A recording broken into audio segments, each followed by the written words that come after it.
maging halimaw ang gurong si Im dahil ang dalawa ay magkasama at ang katotohanan na ang uncle na naninigarilyo na nakasuot ng puting vest ay nagpunta mismo sa eskwelahan para hanapin. Si Mison ay nagpapatunay na hindi siya normal. Walang lakas si Kamison para mag-alala tungkol sa baliw na ito. Kinakagat siya ng mga itim na langgam. Sumasakit ang mukha ni Kamison at namumutla, hindi tumitigil sa pagpapawis ng malapot na pawis at nanginginig ang buong katawan. Ngunit ang ekspresyong ito ay naging mas hinala kay No Surang. Hindi siya tumigil sa pagsasalita. Tingnan ang hitsura niya ngayon, hindi ba nakakapaghinala? Sa sandaling ito, kumagat na naman ang itim na langgam kay Kamison. Napakasakit na wala ng laman ang kanyang isip. Tumayo si Kamison at sinampal ang bibig ni No Surang, pagkatapos ay itinaas siya. Agad na nagkagulo ang cafeteria. Natakot si Choi at sinigawan siyang huminto. Agad na binato ni Mison si No Surang. Bumagsak siya sa isang babaeng estudyante na naglalakad na dumausdos at bumagsak. Tumakbo palayo si Sison at lahat ng kanyang aksyon ay nakita ni Leonjin. Mabilis na tumakbo si Kamison palabas ng cafeteria. Gutom pa rin siya, hindi pa napupuno ang kanyang tiyan. Kasabay ng gutom na ito, hindi na makontrol ang mga itim na langgam. Nagmadali silang lumabas sa butas sa leg ni Kamison. Hindi kinaya ng benda at nahulog. Ang swarm ng langgam ay napuno sa labas at hindi kinaya ni Kamison ang sakit kaya sumigaw siya. Halimaw, ginagawa mo bang lahat na ipahayag na ako ay isang itim na taong langgam? Isang pambabaeng boses ang narinig. Lumalabas na sinundan siya ni Leonjin dahil sa paghihinala, ngunit sa sitwasyong ito, nakumpirma ang kanyang paghihinala. Sa totoo lang, walang anumang sama ng loob si Leonjin kay Sison, ngunit kung hindi niya siya mahuli, sasabog siya ng matandang iyon. Sa kabilang panig, nawawalan na ng kontrol si Sison. Nang makita niya na halimaw ang taong nasa harapan niya, sumugod siya para kainin siya. Tahimik na kinuha ni Leonjin ang kanyang specialty weapon, ang mga sinulid. Sa pagharap kay Sison na sumusugod, ang tanging iniisip niya ay umuwi ka na sa langit. Nang matauhan si Kamison, ang kanyang katawan ay kinokontrol ng nagkalat na itim na langgam. Ang kanyang mga paa at kamay ay nakakulong ng malalaking itim na langgam. Nasasaktan at natatakot si Kamison. Patuloy siyang nakikiusap sa mga langgam na iwanan siyang mag-isa. Gaano pa karaming dugo ang gusto niyong ipabuhos sa akin? Sa kanyang kawalan ng pag-asa, naramdaman ni Kamison na papalapit ang isang itim na langgam. Ang malakas at matalim nitong panga ay tila kayang punitin ang kanyang ulo sa kanyang leg anumang oras. Hindi pa sapat, gusto na talagang ipikit ni Sison ang kanyang mga mata para sumuko, ngunit sa sandaling siya ay desperado, biglang lumitaw ang isang pulang langgam. Marahas nitong pinunit ang katawan ng mga langgam na pumipigil sa kanya. Naguguluhan si Mison. Ito ang unang pagkakataon na nakita niya ang kakaibang pulang langgam. Pagkatapos ay nagising siya ulit. Hindi niya alam kung panaginip ba o realidad ang kanina, ngunit nabawasan ang sakit. Hindi na kinakagat ng mga langgam ang kanyang katawan, at hindi na maalala ni Sison ang anumang bagay matapos makita si Leonjin. Sa pagkakataong tahimik ang mga langgam, nagtaka si Kamison kung hinarap na ba niya ito. Pagkalapit niya sa sala, balisang gustong ihanda ng kanyang lola ang kanyang pagkain, ngunit ngayong araw, hindi nakaramdam ng gutom si Sison. Akala ng kanyang lola na nakakuha siya ng isa pang halimaw, ngunit walang ideya si Kamison. Tinanong niya ang kanyang lola kung paano siya nakauwi kahapon. Hindi mo maalala? May isang babaeng maikling buhok na binuhat ka pauwi. Ang babaeng blonde. Napahinto si Kamison sa pag-inom ng gatas. Nagpatuloy ang lola, sobrang madugo ang buong katawan mo. Mukha ring naghirap si Leonjin sa paghatid sa iyo pauwi. Nang marinig ito, naguluhan ng husto si Sison. Agad niyang naisip na hindi naman sigurong masamang tao si Leonjin, ngunit kung buhay pa siya, bakit hindi na siya kinakagat ng mga langgam? Habang nag-iisip, biglang nagbago ang ekspresyon ni Kamison. Muli niyang naramdaman ang tawag ng isang halimaw. Iyon ang matandang halimaw na brown. Isang pakiramdam ng hindi katiyakan ang bumangon mula sa kanyang puso. Sa sandaling ito, sinisisi ng matanda si Leonjin. Mukha siyang walang pinaglagyan sa kanyang katawan. Ngunit sinisisi pa rin siya ng matanda kung bakit hindi niya dinala si Sison dito. Ang gago. Tignan mo ang hitsura ko, magagawa ko pa bang sabihin yan? Kung gusto mong talunin siya, bakit hindi ka gumalaw? Totoong halimaw siya. Pagkatapos sabihin ni Leon Jin ang mga salita, nagbago ang mukha ng matandang halimaw na brown. Narito na siya. Nakatuon ang paningin niya sa dilim. Sinundan ni Leon Jin ang kanyang paningin at nagulat. Sa sandaling ito, lumagpas ang isang tren sa tulay. Nilinaw ng ilaw mula sa tren ang taong nakatayo sa ilalim. Isa itong halimaw na anyo ni Sison. Agad ring nagbago ng anyo ang matanda. Walang ibang magawa si Leon Jin kundi ang sundin siya. Sumugod siya at sinipa si Sison. Hinarang ni Sison ang kanyang kaliwang kamay. Inutusan niya ang mga itim na langgam na gumalaw at palakasin ang kanyang kanang kamay. Bilang resulta, nakakuha si Leon Jin ng isang celestial na suntok at sumira ang kanyang baluti. Ngunit hindi na nagpatuloy si Sison sa pag-atake at direktang dinaanan siya. Akala ni Leon Jin na gusto na niyang tumakas, ngunit hindi niya inaasahan na pupunta si Sison diretsyo sa matandang halimaw. Kinutya siya ng matanda sa itsura niyang walang silbi. Biglang hinawakan ang paa ni Sison. Si Leon Jin yon. Sandali. Anong ginagawa mo? Dahil tinulungan mo ako minsan, naawa ka sa akin ngayon? Huwag mo akong maliitin. Sa huli, kung hindi siya mahuli, hindi matutupad ang aking layunin na maghiganti sa Celestial Halimaw. Tila naintindihan ni Sison ang kahilingan ni Leon Jin, ngunit ang posisyon niya sa lupa habang hawak-hawak ang kanyang paa ang dahilan kung bakit nagalit ng husto ang Jiang John Halimaw. Muli niyang pinagsabihan si Leon Jin sa pagiging walang silbi. Dahan-dahan siyang lumapit. Agad na napagtanto ni Leon Jin na hindi normal ang aksyon ni Jiang John. Sandali. Anong balak mo? Itigil mo. Huwag mong gawin yan. Tumawa si Jiang John. Bobo ka, akala mo ba natutulungan kitang maghiganti? Parang sinampal si Leon Jin sa mukha. Sa lahat ng panahon na sumunod siya kay Jiang John, ang kanyang layunin ay maghiganti, ngunit sinabi niya ngayon na sinungaling siya. Palagi siyang nagtitiis sa lahat ng maruming gawain na iniutos niya. Lahat iyon para sa paghihiganti sa Celestial Halimaw. Ngunit ngayon ay sinabi niya na lahat ay walang kabuluhan. Walang halimaw na kayang labanan ang Celestial Halimaw. Sa kamay ni Jiang John ay isang detonator. Kailangan lang niyang idiin ang kanyang hinlalaki pababa para sumabog ang katawan ni Leon Jin. Naniniwala siya na iyon ang pinakamagandang pagtatapos para sa mga walang silbi. Hindi ka alis ng mag-isa. Hawakan ng mahigpit ang paang iyon. Wala nang maisip si Leon Jin, ngunit hindi madaling talunin si Sison. Nawala siya sa mismong paningin ni Jiang John. Habang naghahanap, sa tabi ni Leon Jin, naganap ang isang malaking pagsabog. Agad na tumawa si Jiang John. Kinutya niya si Kamison sa masyadong malaki ang kanyang paggalaw. Ang pagsabog ay gawa ng siya ay tumapak sa isang mina, at ang harap ay puno rin ng mga nakabaong mina. Kahit saan siya tumapak, sasabog ito.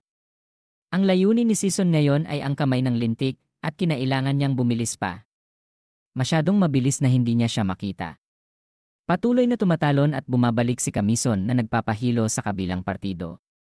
Kahit na tumapak siya sa mina ng ilang beses, dahil sa bilis niya, hindi niya kailangang pasabugin. Nang makita niya na mas bumibilis siya, nagsimula ng makaramdam ng hindi mapakali si Jiang John. Sa ganitong paraan, masyado siyang mabilis. Nagsimula na siyang hindi makasunod sa kanyang mga hakbang. Habang tumatalikod si Sison para lapitan si Jiang John, akala niya ay babaliin niya ang kanyang kamay para makuha ang detonator, ngunit ang binasag ni Sison ay ang ulo ng lintik na ito. Anong uri ng abnormal na kapangyarihan ito? Napaisip ni Leon Jin na masyadong mabilis ang sitwasyon para maunawaan niya ito. Mayabang na nakatayo si Sison sa dilim. Sa pagkakataong ito, ang kanyang buong katawan ay nakasuot ng itim na baluti na naglalabas ng pulang ilaw. Binitiwan ni Sison ang ulo ni Jiang John at gumulong ang kanyang katawan at bumagsak. Sunod-sunod na umalis ang mga langgam sa kanyang katawan. Nagsimula silang isagawa ang kanilang pamilyar na gawain ng pagtunaw ng pagkain. Napuno ng mga itim na langgam ang katawan ni Jiang John. Gulat pa rin si Leon Jin at hindi nakatayo. Malamig na lumakad si Sison sa kanya, nagbigay ng isang tingin na hindi malinaw kung ano ang ibig sabihin, pagkatapos ay umalis. Matapos siyang makalayo, biglang tumawag si Leon Jin at pinigilan siya. Gusto niyang malaman kung bakit siya niligtas ni Sison. Mayroon ba siyang anumang plano? Mayroon ba siyang dahilan para labanan ang Celestial Halimaw? Hindi sumagot si Sison. Sa halip, tinanong niya pabalik si Leonzin kung ano ang nangyari kahapon. Nangungulila ang mukha ng bata, hindi ba niya maalala kung ano ang ginawa niya kahapon? Sa pag-alala sa nangyari sa oras na yon, nakaramdam ng labis na swerte si Leonjane. Malapit na siyang mamatay nang maghatid ng mga pagkain. Ang mga langgam na nagkolekta kay Kamon ay hindi nabuo sa isang matibay na baluti tulad ng dati. Sa halip, para bang kontrolado siya ng isang tao na naging sanhi upang maging siya sa isang lubhang nakakatakot na anyo, kalahating tao, kalahating halimaw. Hindi pa niya naririnig o nakikita ang ganitong uri ng halimaw. Nabagsak siya sa lupa at muling naglunsad ng atake ang ulo ng langgam, ngunit sa sandaling hahampasin na sana ni Lonzin, sumigaw si Sison ng malakas na itigil. Totoong tumigil ang ulo ng itim na langgam, ngunit hindi maganda ang kalagayan ni Sison. Tila nakikipaglaban siya para makontrol ang itim na langgam kasalungat nito sa huling bahagi ng gabing iyon sa isang abandonadong bahay sa labas ng lungsod. Nahihirapan ang isang babaeng blonde na kaladkarin ang mga kokoon sa lupa. Binuksan niya ang pinto ng isang silid o mas eksakto, isang cold storage. Sa loob ay puno rin ng mga kokoon. Sanay na sanay siyang isa-isang ilagay ang bagong mga kokoon. Ngunit, biglang iminulat ng mga tao sa kokoon ang kanilang mga mata at humingi ng tulong. Kahit ganoon, hindi pa rin tumigil ang kanyang aksyon. Matapos ayusin ang lahat ng tatlong kokoon, malamig niyang isinara ang pinto ng cold storage. Damn! Umalinggaw ang isang sumpa mula sa loob ng abandonadong bahay. Kung nakuha sana nila ang itim na langgam, mapapansin sana sila ng celestial halimaw, ngunit hindi nila inaasahan na lilitaw ang Park Reapers doon. Ang taong sumusumpa ay isang matandang lalaki na nakasuot ng brown. Gusto niyang dagdagan ang bilang ng mga tao, ngunit tumutol ang blonde. Nakakagulat na ang babaeng ito ay ang basagulero ng eskwelahan, si Leonjane, na nag-aaral sa ika-5 klase. Pareho sila ng brown at red na halimaw na umatak kay Sison kanina. Matapos hubarin ni Leonjane ang kanyang protective clothing, biglang napansin ng matanda ang isang abnormalidad. Ang kanyang uniforme sa eskwelahan ay kapareho ng sa itim na langgam na nakataka sa kanila. Naghinala ang matanda na alam ni Leonjane ang tunay na pagkatao ng taong langgam, ngunit agad niya itong itinanggi. Paano ko malalaman kung sino yon? Inis na inalis ni Leonjane ang kamay na humahawak sa kanyang damit. Hindi nagtagal ang matanda. Kung kaklase niya, gusto niya na si Leonjane ang manghuli at magpapatay sa taong itim, ngunit madaling nagalit si Leonjane. Ayaw niyang gumawa ng maruming gawain tulad ng pagpatay sa mga tao. Bago pa man matapos magsalita si Leonjane, sinakal na siya. Tila hindi komportable ang matanda na marinig ang kanyang iniatas na gawain na marumi. Hindi tumigil ang kanyang mga kamay sa pagdaragdag ng lakas na para bang gusto talagang durugin ang lalamunan ni Leonjane. Sa sandaling ito, biglang tumahol ang isang aso ng nakakabingi. Tumakas na ang isang lalaki na nasa kokoon. Binitiwan siya ng matanda. Tumingin siya sa bintana at pagkatapos ay sa siye. Nakalimutan mo bang i-lock ang pinto ng cold storage? Hindi ko gagawin yan, kinumpirma ni Leonjane. Kung ganon, mabuti. Kung gumawa ka ng pagkakamali, hindi kita papalampasin dahil ang mga tao ay karaniwang tanga. Nagsimula nang magbago ang kanang braso ng matanda sa anyong halimaw. Ipagpapatuloy niya sana ang kwentong sinimulan niya kay Leonzin kanina. Sinabi niya na gusto niyang putulin ang relasyon sa kanya. Tumango lang ang matanda nang nakapagtataka, pagkatapos ay pumitik siya ng mga daliri. Agad na tumigil ang lalaki sa pagtakbo. Mainit ang katawan niya. Sa kanyang kanang dibdib may kumikintab. Tama, mukhang kapareho siya ng bomba na nasa bibig ng halimaw ng praying mantis. Pagkatapos ng isang segundo, sumabog ang lalaki. Sa loob ng bahay, nakikipag-usap pa rin ang matanda kay Leonjane. Ang pagsabog ay parang isang babala ng matanda sa kanya. Kaya nakikita mo, alam ko palagi kung paano haharapin ang mga bagay na humaharang sa aking trabaho. Bigla ring kumintab ang katawan ni Leonjane. Walang duda, itinanim din sa kanya ang parehong bomba tulad ng sa lalaki kanina, at kung ayaw niyang sumabog, kailangan niyang sumunod sa utos ng matanda. Ulitin mo sa huling pagkakataon. Hanapin mo ang lintik na itim na langgam para sa akin. Kinabukasan, ang mga estudyante ay nag-uusap sa cafeteria sa oras ng pananghalian. Sinusurang kasama ang kanyang kaibigan ay humihingi ng dagdag na sausage, ngunit tumanggi ang babae dahil hindi sila pinapayagang kumain ng pagkain iyon ngayong araw. Pagkatapos ng isang nakakapagod na transaksyon, napansin ng dalawa na kumakain si Season na parang gutom na gutom sa malapit. Tumutok ang mga tray ng pagkain na nakain niya. Hindi pa rin nasisiyahan si Camison dahil sa nabigo na pangangaso kahapon, kaya walang makakain ang mga langgam sa kanyang katawan. Hindi sila tumigil sa pagkakagat na nagdulot ng sakit kay Camison. Nang makita ni Choi nag-alala siya ng husto. Akala pa niya na kumain na ng sobra si Camison. Sa sandaling ito, sobrang inis si Mu Ranje dahil hindi siya pinayagang kumain ng sausage, kaya pumunta siya para maghanap ng gulo. Anong meron dito? Masyado lang ang paghingi ng dagdag na sausage, ngunit may isang kumakain dito ng walang pakundangan. O kaya ang tatay ko ay ang direktor ng eskwelahan, ha? Galit na sumigaw si Choi kay No Surang. Tumahimik ka! Bagamat malakas kumain si Camison, binayaran naman niya ang kanyang pagkain. Nakita ito, nagsimula siyang kutyain sa kanya sa ibang paraan. Nagbiro siya na ang pagkain ni Season ay lampas na sa hangganan ng tao. Kung ganon, isa ka bang halimaw? Ang isang pahayag na ito ni Nosurang ay nagpatahimik sa buong cafeteria. Nagsimulang tumingin ang mga mata kay Season. Pati si Leon Jin ay nagsimula ring bigyang pansin. Mas lalong nababaliw si Choi ang gagong ito ay tila hindi kayang pigilan ang kanyang sarili na makisawsaw sa anumang bagay. Sinabi pa rin ni Nosurang na siya lang ang hindi dumating nang maging halimaw ang gurong si Im dahil ang dalawa ay magkasama at ang katotohanan na ang uncle na naninigarilyo na nakasuot ng puting vest ay nagpunta mismo sa eskwelahan para hanapin si Mison ay nagpapatunay na hindi siya normal. Walang lakas si Camison para mag-alala tungkol sa baliw na ito. Kinakagat siya ng mga itim na langgam. Sumasakit ang mukha ni Camison at namumutla. Hindi tumitigil sa pagpapawis ng malapot na pawis at nanginginig ang buong katawan. Ngunit ang ekspresyong ito ay naging mas hinala kay Nosurang. Hindi siya tumigil sa pagsasalita. Tingnan ang hitsura niya ngayon, hindi ba nakakapaghinala? Sa sandaling ito, kumagat na naman ang itim na langgam kay Camison. Napakasakit na wala ng laman ang kanyang isip. Tumayo si Camison at sinampal ang bibig ni Nosurang, pagkatapos ay itinaas siya. Agad na nagkagulo ang cafeteria. Natakot si Choi at sinigawan siyang huminto. Agad na binato ni Mison si No Surang. Bumagsak siya sa isang babaeng estudyante na naglalakad na dumausdos at bumagsak. Tumakbo palayo si Season at lahat ng kanyang aksyon ay nakita ni Leon Jin. Mabilis na tumakbo si Camison palabas ng cafeteria. Gutom pa rin siya, hindi pa napupuno ang kanyang tiyan. Kasabay ng gutom na ito, hindi na makontrol ang mga itim na langgam.